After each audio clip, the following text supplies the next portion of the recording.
बिलकुल सगळं प्रथम आमच्या अमरावती शहराच्या बाहेर जनतेला त्यांचे आभार व्यक्त करेल, अभिनंदन करेल. या एवढा मोठा विजय जो युवा पार्टीला मिळालेला आहे त्याच्यामध्ये राज्याचे मुख्यमंत्री देवेंद्र फडणवीस साहेबांना सुद्धा समर्पित करतो.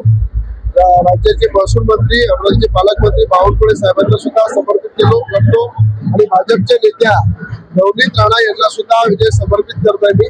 आणि या ठिकाणी संपूर्ण जनतेने प्रत्यक्ष जी मला मदत केली त्याबद्दल सगळ्यांचे आभार व्यक्त करतो. आणि भारतीय जनता पार्टीचाच महापौर मी इथे बनवणार आणि आम्ही पूर्ण ताकदीने भारतीय जनता पार्टी सोबत आहे.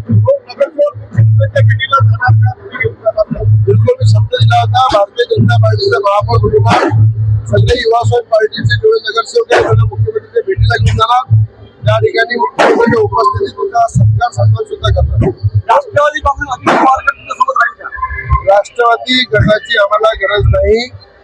राष्ट्रवादी गटाला आम्ही अजिबात सोबत घेणार नाही.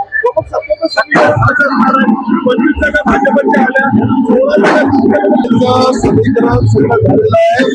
सत्ता आमची बसेल, भारतीय जनता पार्टीचा महापौर असेल.